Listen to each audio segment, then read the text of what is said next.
Siang dan malam ku pegang beritamu dan ku lakukan. Engkau tahu ya Tuhan, tujuan hidupku hanyalah untuk menyenangkan hati. Ya, shalom. Selamat pagi Bapak Ibu Saudaraku yang dikasihi dan diberkati Tuhan dimanapun saat ini Anda berada. Bagaimana kabarnya di pagi hari ini? Tentunya kita semua dalam keadaan baik, dalam keadaan sehat. Tentunya kita semua diberkati Tuhan, bukan? Puji Tuhan. Itulah doa harapan saya agar Bapak Ibu Saudara semua tetap ada di dalam berkat-berkat Tuhan. Kembali di pagi hari ini berjumpa dalam program Renungan Pagi Kebenaran Firman Tuhan, dan pagi hari ini kita kembali akan mendengarkan kebenaran firman Tuhan sebelum kita mengawali hari yang baru, sebelum kita memulai aktivitas kita di sepanjang hari ini. Saya yakin dan percaya firman Tuhan yang sebentar kita dengarkan akan menguatkan dan memberkati setiap kita semua. Karena Alkitab katakan iman itu timbul dari pendengaran. Pendengaran akan firman Kristus. Di dalam Roma 10 ayat 17. Dan kalau kita mendengarkan akan kebenaran firman Tuhan, maka iman kita akan dibangun. Dan pada saat iman kita dibangun, dan kita memiliki iman yang kuat, maka iman itulah yang akan mengalahkan dunia ini. Untuk itu, saudaraku yang kasih Tuhan, mari siapkan hati kita untuk kita ditabur melalui kebenaran firman Tuhan. Dan kita akan berdoa. Mari kita berdoa. Bapa di surga, dalam nama Tuhan Yesus, kami bersyukur kepadamu pagi ini buat rahmat-Mu, buat anugerah dan berkat-Mu yang Tuhan sudah limpahkan dalam kehidupan kami. Kalau saat ini kami masih ada sebagaimana kami ada, semua karena kebaikan-Mu dalam kehidupan kami ya Tuhan. Untuk itu pagi ini kami merindukan Engkau melawat kami, Engkau memberkati setiap kami melalui kebenaran firman-Mu. Sampaikan firman-Mu, kami siap untuk mendengarkan. Hanya demi Yesus Kristus Tuhan, kami mengucap syukur dan berdoa. Kita siap mendengar firman Tuhan, sama-sama katakan amin, amin, puji Tuhan. Baik saudaraku yang dikasihi dan diberkati Tuhan, pagi ini kita akan mendengarkan kebenaran firman Tuhan dengan satu tema, berbahagialah orang yang diingat oleh Tuhan. Untuk itu saya mengajak setiap kita untuk membuka Alkitab kita yang terambil dari Mazmur 25 ayatnya yang ke-7. Mazmur 25 ayat yang ke-7 ini, firman Tuhan berkata seperti ini, saudaraku. Dosa-dosaku pada waktu muda dan pelanggaran-pelanggaranku janganlah kau ingat. Tetapi ingatlah kepadaku sesuai dengan kasih setiamu. Oleh karena kebaikanmu, ya Tuhan. Saudara yang dikasihi Tuhan, Mazmur ini yang menulis adalah Raja Daud. Dan pada saat Raja Daud ini sudah tua, dia minta kepada Tuhan agar Tuhan itu tidak mengingat segala dosa-dosanya pada waktu muda dan semua pelanggaran-pelanggarannya yang pernah dilakukan pada waktu muda, saudaraku. Namun Daud ini meminta kepada Tuhan supaya Tuhan itu mengingat dirinya sesuai dengan kasih setianya dan kebaikan Tuhan dinyatakan dalam kehidupannya, saudara. Tentunya kita semua juga mau diingat oleh Tuhan. Amin, saudara. Ya, kita mau diingat oleh Tuhan. Kalau kita diingat oleh Tuhan, maka tentunya kita menjadi orang yang sangat berbahagia di dunia ini, saudaraku. Jangankan ya Tuhan yang mengingat kita, ya kita diingat oleh teman kita, tentu kita senang juga, saudara. Ya, setelah kita lama tidak ketemu, ya bertahun-tahun tiba-tiba salah satu teman kita ingat kita lagi, memperhatikan kita, kita senang, saudaraku.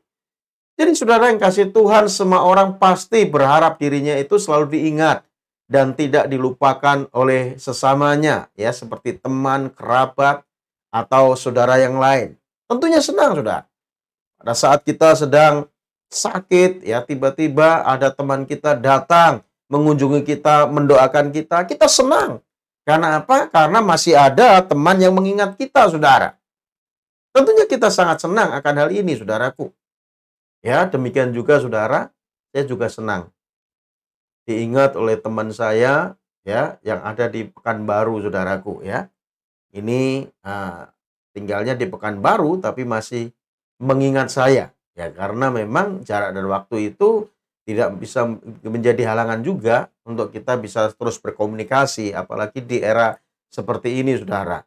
Dan teman saya yang di Pekanbaru ini ya tiba-tiba pulang pelayanan ya WA ke saya, apakah mau dibikinkan cincin, suka nggak gitu ya, cincin dari batu bacan gitu ya. Ya saya mau, saudara, saya suka itu, saudaraku. Saya mau, saudara. Ya akhirnya ya dikirim ke rumah saudara. Yang pertama dikirim yang agak kecil, lalu dikirim lagi karena dia pikir kurang gede ya.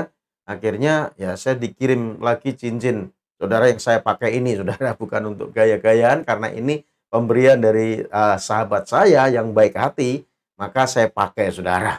Ya karena beliau mengingat saya. Saya diingat teman saya senang. Apalagi kita diingat oleh Tuhan. Tentunya kita sangat senang sekali, saudaraku. Betapa sedih dan kecewanya bila pada suatu kesempatan kita bertemu dengan teman lama, ternyata teman kita sudah tidak lagi mengingat kita alias lupa. Bayangkan betapa sedihnya. Mungkin saudara sudah tidak pernah jumpa puluhan tahun, tiba-tiba saudara berjumpa, masih ingat nggak saya gitu. Wah, siapa ya? Siapa ya? Lupa. Kita sedih, saudaraku. Harusnya ya sekalipun kita lupa mungkin gitu ya. Oh ya, saya tahu gitu ya, sambil diingat-ingat. Oh, kamu teman saya waktu SD ya, gitu. Harusnya begitu, saudara. Diingat dulu, jangan katakan saya lupa gitu. Betapa sedihnya, saudara. Teman lama kita melupakan kita, itu sangat sedih. Ya, sangat menyedihkan kalau ada teman, kerabat, saudara lupa dengan kita, ya. Untuk itu, saudara yang kasih Tuhan, kita patut bersyukur. Sekalipun manusia bisa saja melupakan kita dan tidak lagi mengingat kita, tapi ingat, Tuhan tak pernah melupakan saudara dan saya. Tuhan nggak pernah melupakan kita semua, saudaraku. Setiap anak-anaknya, setiap orang percaya yang hidup dalam kebenaran, yang takut akan Tuhan, itu selalu diingat oleh Tuhan. Karena apa? Kita ini berharga di mata Tuhan. Kita mulia di mata Tuhan. Makanya pemazmur katakan dalam Mazmur 8 ayat yang keempat sampai 5. Jika aku melihat langitmu, buatan jarimu, bulan dan bintang-bintang yang kau tempatkan, apakah manusia sehingga engkau mengingatnya? Apakah anak manusia sehingga engkau mengindahkannya? Jadi kita ini berharga di mata Tuhan. Sehingga walaupun kita manusia sudah jatuh dalam dosa, Tuhan selalu memperhatikan kita. Tuhan selalu mengingat kita, apalagi kita yang mau datang kepada Tuhan, membuka hati, terima Yesus sebagai Tuhan dan Juru Selamat kita. Dia Sang Pencipta, akan mau menerima kita apa adanya. Dan dia selalu ingat kita, saudara. Karena mata Tuhan tertuju kepada setiap orang yang takut akan dia. Amin, saudaraku. Jadi Bapak Ibu Saudara yang dikasihi Tuhan, Alkitab itu menegaskan bahwa orang yang benarlah yang selalu diingat oleh Tuhan. Orang benar itu akan diingat untuk selama-lamanya oleh Tuhan. Itu yang dikatakan oleh pemazmur dalam Mazmur 112 ayat 6, saudaraku. Namun ada seorang penjahat yang diingat Tuhan juga. Karena pada saat akhir perjalanan hidupnya, ia merendahkan diri, berharap penuh kepada Tuhan. Oleh karena apa? Imannya. Ia tidak lagi memperhitungkan dosa-dosanya, saudaraku. Sebaliknya, Tuhan mengingat dan menyelamatkannya. Biarpun dia orang berdosa, namun pada akhir hidupnya, dia bertobat. Dia mau percaya Yesus sebagai Tuhan dan Juru Selamatnya, dan mau mengaku dosanya. Tuhan mengingat, dan Tuhan menyelamatkan orang yang berdosa. Pada saat Tuhan Yesus disalib, di atas kayu salib itu, saudara. Orang di sebelah kanan Yesus. Dia sadar akan dosanya. Dia mengakui kesalahannya. Dia minta ampun kepada Tuhan. Dan dia minta supaya Tuhan mengingatnya. Ingatlah akan aku jika engkau datang sebagai raja. Karena dia akan mati, saudara. Lalu Tuhan katakan, hari ini juga engkau akan bersama-sama dengan aku di Firdaus. Saudara yang kasih Tuhan, orang berdosa saja yang mau bertobat, Tuhan ingat. Apalagi kita yang sudah hidup di dalam Tuhan, percaya kepada Tuhan dan mau hidup dalam kebenaran, pasti kita diingat oleh Tuhan, saudaraku. Ketika penjahat lain menghujat dan mengatakan, bukankah engkau Mesias? Selamatkan dirimu dan juga kami. Namun, kita melihat saudara, penjahat yang satunya justru berkata, Yesus, ingatlah akan aku apabila engkau datang sebagai Raja. Ketika Tuhan Yesus dalam keadaan tak berdaya, masih tergantung di atas kayu salib, penjahat itu percaya bahwa dia adalah Raja. Karena imannya, berkatalah Tuhan Yesus kepadanya, sesungguhnya hari ini juga engkau akan ada bersama-sama dengan aku di dalam Firdaus. Saudara yang dikasihi Tuhan, walaupun tadinya penjahat itu sama seperti penjahat lain di sebelah Tuhan Yesus, namun ia telah membuat keputusan yang sangat penting dalam hidupnya, yaitu bertobat dan menerima Yesus sebagai Tuhan dan Juru Selamatnya pada saat ia masih berada di atas kayu salib.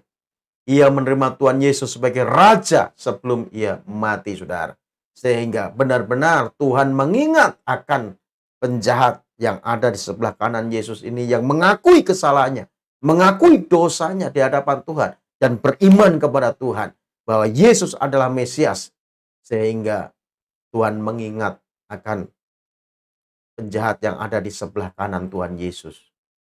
Bapak Ibu sedang kasih Tuhan, kehidupan di masa lalu tak menentukan keselamatan kita, saudara. Asal kita mau bertobat, langkah terakhir dalam hidup ini yang menentukan kehidupan kita. Tuhan tidak pernah melihat masa lalu kita seburuk apapun, sekelam apapun, seberdosa apapun, sejahat apapun. Yang Tuhan lihat adalah masa sekarang dan masa yang akan datang. Untuk itu, di masa sekarang ini, ya, selagi kita masih hidup, selagi kita masih ada, mari hiduplah dalam kebenaran firman Tuhan. Takutlah akan Tuhan, maka kita akan selalu diingat oleh Tuhan. Sebagaimana yang diminta oleh Daud, agar Tuhan tidak mengingat dosa-dosanya, agar Tuhan tidak mengingat pelanggaran-pelanggarannya, namun Tuhan mengingat dengan kasih setianya dan dengan kebaikannya. Untuk itu saudara, mari biarlah kita selalu diingat oleh Tuhan. Kalau Tuhan mengingat kita, saudara, Tuhan juga mengerti, peduli apa yang menjadi kebutuhan saudara dan saya. Untuk itu mari, bila kita menjadi pribadi yang selalu ingat akan Tuhan, membutuhkan Tuhan, dan mau hidup dalam kebenaran. Sehingga kita selalu diingat oleh Tuhan, diperhatikan secara khusus oleh Tuhan. Kalau kita diperhatikan oleh Tuhan, saya pastikan Tuhan bukan hanya melihat dari surga memandang ke bawah. Tuhan bukan hanya memperhatikan, namun Tuhan akan mencukupi apa yang menjadi kebutuhan saudara dan saya. Tetap semangat, Tuhan Yesus memberkati. Mari kita berdoa. Bapa, terima kasih firman-Mu pagi ini yang mengingatkan setiap kami bahwa kami adalah orang yang selalu Engkau ingat ya Tuhan. Karena kami sudah percaya kepada Tuhan dan hidup dalam kebenaran firman-Mu. Untuk itu Bapa, Engkau berkati kami semua ya Tuhan dengan kasih setia-Mu. Jauhkan kami dari segala pencobaan. Lepaskan kami daripada yang jahat. Biar hidup kami boleh hidup yang menyenangkan hati Tuhan, memuliakan Engkau, dan diberkati oleh-Mu. Untuk itu Bapa, sebelum kami berpisah satu dengan yang lain melalui room ini, kami rindukan Engkau memberkati kami dengan berkat yang terbaik dari surga. Mari kasih Tuhan permata hati Tuhan, arahkan hatimu untuk kita menerima berkat yang terbaik dari Tuhan. Bila Tuhan Yesus memberkati rumah tanggamu, Tuhan Yesus memberkati kesehatanmu, Tuhan Yesus memberkati usaha dan pekerjaanmu, Tuhan Yesus memberkati studimu. Bila apa yang kau rencanakan, kau usahakan akan selalu Tuhan Yesus buat berhasil. Sehingga nama Tuhan terus dipermuliakan melalui kehidupanmu. Terimalah anugerah berkat yang berlimpah-limpah dari Allah Bapa kita di sorga, cinta kasih sayang daripada Tuhan kita Yesus Kristus, oleh persekutuannya dengan kuat kuasa Roh Kudus menyertai kita sekalian. Mulai saat ini, besok hingga Yesus menjemput kita masuk dalam kehidupan kekal sampai selama-lamanya. Setiap kita yang sudah diberkati Tuhan dan yang percaya sama-sama katakan amin. Tuhan Yesus memberkati kita semua. Sampai berjumpa kembali dalam program yang sama di hari besok pagi. Shalom. Renungkan firman-Mu siang dan malam, ku pegang berita-Mu dan ku lakukan. Engkau tahu ya Tuhan, tujuan hidupku hanyalah